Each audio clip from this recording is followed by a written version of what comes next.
இந்த நேரத்திலே குருபலனை அதிகம் பெறப்போவார்னா மீனாட்சிக்காரன் தான். ஒரு வருட காலம் அவர்களுக்கு மிகப்பெரும் யோகத்தில் யோகமாக அமையும். சாதிக்காதில சாதிப்பார்கள். பல சதிகள் வெளியாகும் அவங்களுக்கு. இந்த நேரத்திலே குருபலனை அதிகம் பெறப்போவார்னா மீனாட்சிக்காரன் தான். திருச்சிக்கும் மீனன் தான் டாப் போஸ்ட்ல வருவாங்க.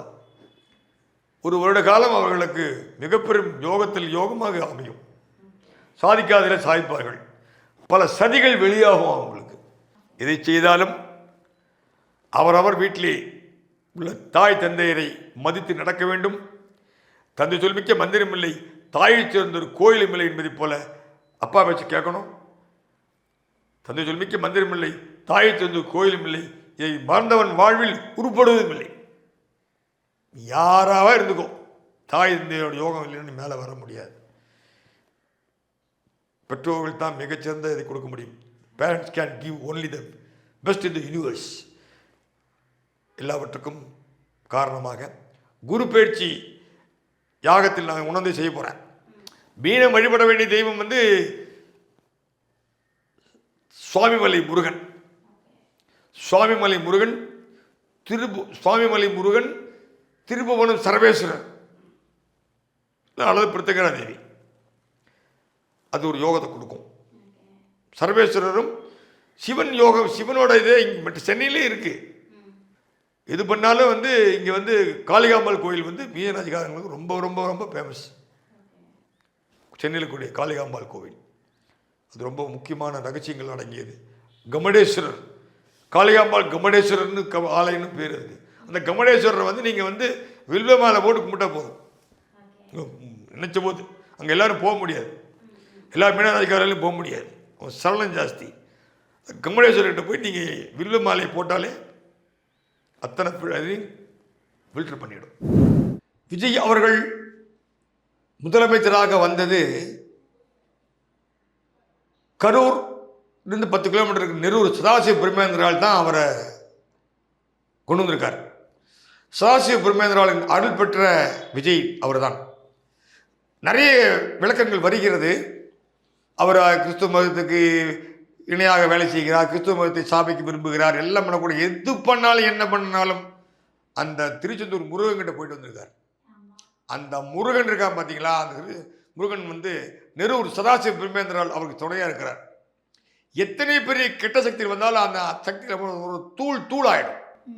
ஆனால் இப்போ அவர் வந்து எடுத்த முடிவெல்லாம் சற்று பிறண்ட நிலைகள் இருக்கிறவன் வந்து, அதாவது கட்டுச்சதுக்குள்ள பிரிச்சாலி போன கதையாக தான் இந்த அதனால தான் இவங்கெல்லாம் கமித்துருவேன் பண்ணிடுவேன் 4 வருஷம் பண்ணுறேன்னு பேசிட்டு இருக்காங்க.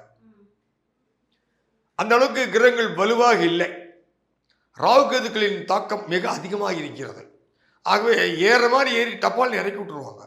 நான் அதை தான் சொல்லிட்டு இருந்தேன். போன என்னோட நிகழ்ச்சிகள் எல்லாத்துலேயுமே சொல்லிட்டு இருக்கேன். எல்லா பேருக்குமே இது வரும், அடித்து சொல்ல முடியல. அதனால தான் யாராலே முடியும். அப்போ ஒரு நண்பர் கூட தொலைந்த யூடியூப்பில் இந்த மாதிரி பேசுகிற நண்பர் கூட இல்லை, நீங்கள் என்னங்க நீங்கள் அதுக்கு ஆசிரியராக பேசுகிறீங்க, இவங்களை ஆதரவாக பேசுகிறீங்க, டிவிக்கே தான் வரும், ஒத்துக்கிறேன், வந்தாலும் ஒத்த காலில் நிற்க வேண்டி வரும்னு சொன்னேன். அது மாதிரி தான் எனக்கு இன்றைக்கி ஒத்த காலில் நின்றுருக்காங்க.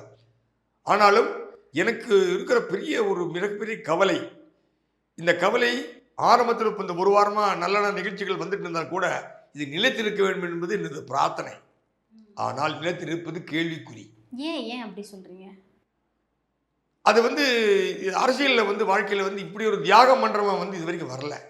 காமராஜுக்கு அப்புறமே வந்து வந்தவன் எல்லாருமே எப்படி திருடலாம், எப்படி துரோகம் பண்ணலாம், குடும்பத்துக்கு எப்படி துரோகம் பண்ணலாம், நாட்டை எப்படி துரோகம் பண்ணலாம், நம்பினவனை எப்படி துரோகம் பண்ணலாங்கிறது தான் வந்திருக்கானுங்கள் ஒழிய இந்த மாதிரி என் சொத்து போயிட்டு நாங்கள் சோத்து கொண்டு போய் சாப்பிடுவேன்னு எவனும் பண்ண கிடையாது.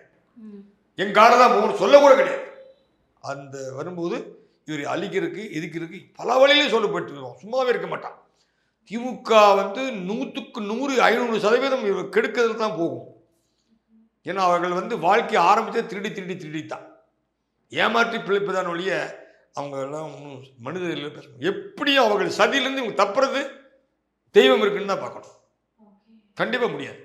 அந்த அளவுக்கு திமுக குடைச்சல் கொடுக்குன்றீங்களா? திமுக ஆட்சி கண்டிப்பாக குழப்பம் பண்ணுவாங்க, சும்மா இருக்க மாட்டாங்க. அதுக்கு உதயநிதி இப்போ பேசுறது பற்றி தேவையில்லாமல் ஆட்சி நடத்துக்கு போல எப்படி வம்பு பண்ணி விட்டு போயிட்டாரே. தேவையே இல்லை. எங்கே பேசணும்னு தெரியல. அவர் வளர்ந்துருக்காரு எவ்வளோ, உடம்புக்குள்ளேயே மூளை வளரல. ஒருத்தருக்கு பிரச்சனை கொடுக்குறது ஆசை அவளுக்கு. அடுத்தவங்களோட கஷ்டத்தை பார்த்து அவ்வளோ ஆசை. ஒரு பிரச்சனை அப்போ தான் வந்து 2 பதவி ஏற்றிருக்கிறார். மக்கள் கொடுத்த தீர்ப்பு ஏற்றுக்கிறீங்க. அப்போ என்ன அர்த்தம்? உதவி பண்ணி எல்லாம் ஒதுங்கி போ. நீங்கள் வெளிநாடு போகிற உனக்கு எதுக்கு இதுக்கு தேவை வேண்டாம் பேசி எங்களை இந்துக்கள் எதிர்ப்பு, இந்துக்கள் அவமானம் என்பது சர்வ சாதாரணமான விஷயம் இந்த காலத்தில். நீங்கள் இதுதான் உங்களுக்கு மூலதனமே அதுதான். திமுக மூலதனமே தான் அதுதான். புரியுது. யார் நீ நினைச்சது ஒருத்தவனால் பண்ணி ஆன்மீகத்தை நீ கடைபிடிக்காம இருக்க முடியுமா? உங்கள் அம்மாட்ட சொல்லு முதல்ல போய். அந்த அம்மா மந்திரவாதி. திருவெண்காடில் அந்த அம்மா வந்து பயங்கர மந்திர ஆவாகம் ஜெபம் பண்ணுற அந்த அம்மா துர்கா ஸ்டாலின். அந்த அம்மாவோட இதெல்லாம் சாதாரணமானது இல்லைங்க. மந்திரம் திருவெண்காடு ஈஸ்வரர் அகோர ஓமாய் புரஸ்புர கோர கோர தர தளரூவா சட சட பிரச்சட பச்சட கக கக வம வம பந்தே பந்தேன்னு மந்திரத்தை காலையில் சொல்கிறவா 3 மணிக்கு 4 மணிக்கு சொல்லக்கூடியவா. அவ்வளோ மந்திரத்தில் தேர்ந்தவர் அந்த அம்மா. சாதாரணமானவர் இல்லை, சாதாரணமாக இல்லை. நீ முதல்ல அங்கே சொல்ல முடியும் பாரு. ஆச்சரியமா இருக்கு ஐயா நீங்க கேட்க. திருவெண்காடு அந்த அம்மாவுக்கு தெரியாத மந்திரமே கிடையாதுங்க. அவங்க அப்பா பெரிய ஆளுங்க, ஞானி. அவங்க அப்பா வாத்தியார். துர்கா ஸ்டாலினோட அப்பா வந்து ஊருக்கு உபகாரி. அதே சமயத்தில் ஸ்டாலினை கூட நம்ம வந்து குறைச்சி மதிப்பிடக்கூடாது. அவரோட புத்தி வந்து காருண்ய புத்தி. அவர் யாரும் உபயோகப்படுத்தலை, விளையாட்டு பொம்மையாக வச்சுட்டாங்க. ஆனால் மனிதர்கள் மாணிக்கம். பசி தாங்க மாட்டான், அடுத்தவன் பசின்னா தூக்கி கொடுக்குறவன்.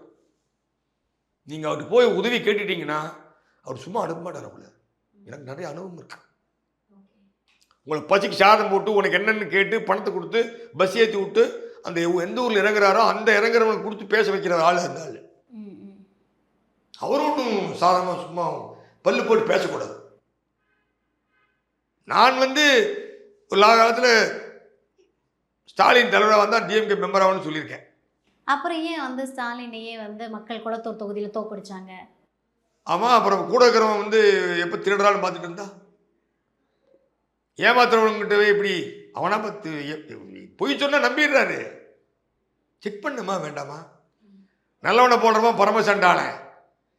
நீ எப்போ பார்த்தாலும் பிறரையே இது பண்ணிட்டு இருந்தீங்கன்னா நல்லவன் வாயில் விழ வேண்டாமா? எத்தனை பேர் உன்னை சாபம் போடுவாங்க. உன்னை ஏதாவது இந்துக்கள் ஏதாவது ஒன்று ஏதாவது பண்ணாங்களா? இந்துக்கள் ஓட்ட வச்சு தான் வந்திருக்கு. நீ உனக்கு பிடிக்காதுன்னு போயின்று நீ போ. மற்றவங்க மாதிரியே பண்ணுறாங்க. எனக்கு முஸ்லீம் நண்பர்கள் இருக்கிறாங்க. எனக்கு குருநாதரே முஸ்லீம் தான். நான் காலையில் தினம் சொல்கிறேன், பிராமணன் நான். ஆனால் கூட காலையில் இருந்ததுன்னு பிஸ்மில்லா இறைமா நிறையும் சொல்லாமல் என்னை மலையை ஆரம்பிக்கிறது கிடையாது. அது எவ்வளோ பெரிய மந்திரம் சொல்லு தெரியுமா? எந்த மதமும் மனிதத்தை அழிக்க சொல்லவில்லை. நோ ரிலிஜியன் டீச்சர்ஸ் இல். இன்னைக்கு வரைக்கும் எந்த மதமும் எவனை வெட்ட சொல்லலை. அதில் நான் நம்பிக்கையாக இருக்கேன்.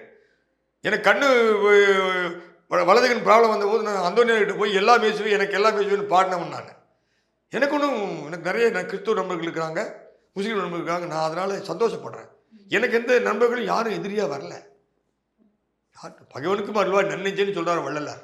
நாங்கள் அப்படி தான் வளர்ந்துட்டு இருக்கிறோம். யாரையும் இன்னும் எதுக்க முடியும்? நான் எதுக்கு இல்லை. எவனோ சொல்கிறத கேட்டுட்டுலாம் ஆட முடியாது.